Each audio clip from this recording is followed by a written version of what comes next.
लखनऊ से, जहां पर यूपी की अर्थव्यवस्था के लिए कंसल्टेंट नियुक्त किए गए हैं।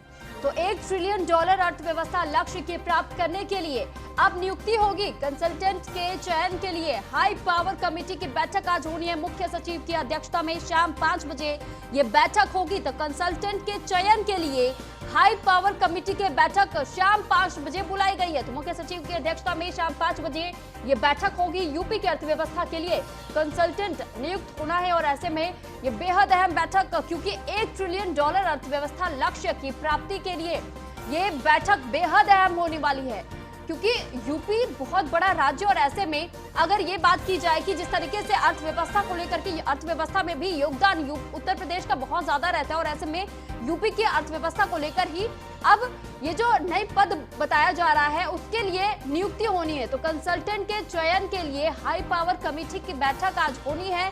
शाम 5 बजे ये बैठक होगी मुख्य सचिव की अध्यक्षता में। मुख्य सचिव की अध्यक्षता में ये बैठक बुलाई गई है शाम 5 बजे। राहुल श्रीवास्तव विशेष संवाददाता हमारे साथ जुड़ चुके हैं।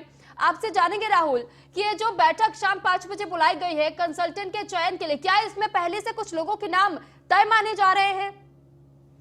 देखिए, आपको बता दें कि 5 बजे जो बैठक होगी उसमें जो नाम सुझाए गए हैं सरकार की तरफ से उस पर विचार होगा और माना जा रहा है कि उन पर आज शाम को मोहर लग जाएगी।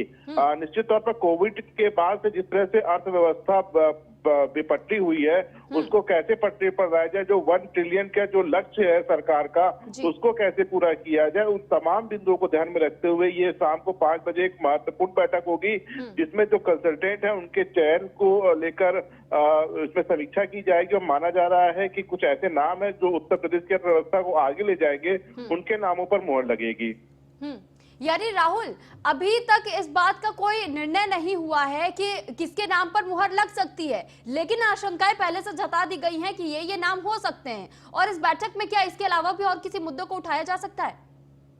नहीं, ये बैठक जो होगी वो निश्चित तौर पर जो अर्थव्यवस्था से जुड़ी होगी, मुख्य सचिव की अध्यक्षता में बैठक होगी।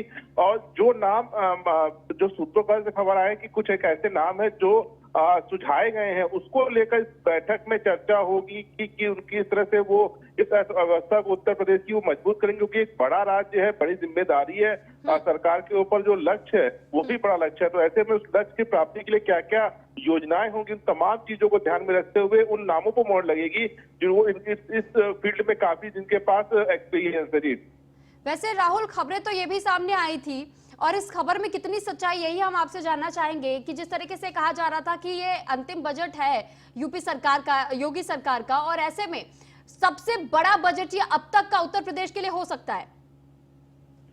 बिल्कुल, ये बजट निश्चित तौर पर अभी तक का सबसे बड़ा बजट होगा, क्योंकि 2022 में विधानसभा चुनाव होना है। योगी आदित्यनाथ की सरकार चुनाव के लिए जाएगी, तो ऐसे में वो तमाम जनहित से जुड़ी योजनाएं जिनको इम्प्लीमेंट कराना होगा वो लक्ष्य होगा सरकार के पास। कैसे जो बेरोजगार युवा हैं उनको रोजगार उपलब्ध कराया जाए, किसानों को लेकर कैसे और ज्यादा उनको रियायतें दी जाए, कैसे महिलाओं को और जॉब दी जाए। तो लगातार हर बिंदु को लेकर इस बजट में जगह होगी। प्राथमिक विद्यालयों की जो दुर्दशा है उसको सुधारी जाए, हर बिंदु को ध्यान में रख के ये बजट तैयार किया जाएगा। और 5.5 लाख करोड़ का ये बजट माना जा रहा है और अब तक का, क्योंकि अंतिम बजट पेश करेगी, पूर्ण बजट पेश करेगी, तो बड़ा बजट होने के इसमें आसार लगाए जा रहे हैं। जी, लेकिन राहुल, अभी आपने कहा कि 5.5 लाख करोड़ का ये बजट हो सकता है, ऐसे में सभी के सुविधाओं का भी ध्यान रखा जाएगा।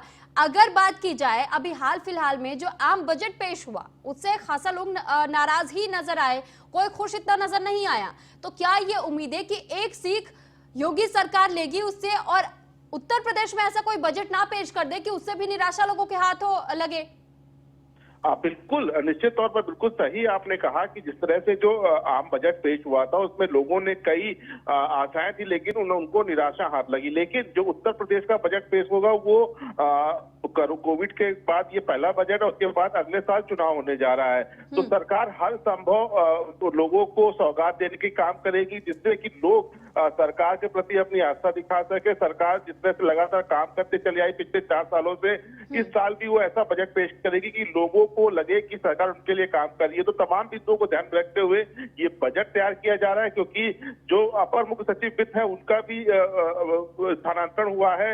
नई आई है एस राधा चौहान, जो कि दिल्ली से प्रतिनियुक्ति पे थी और उत्तर प्रदेश वापस आई है।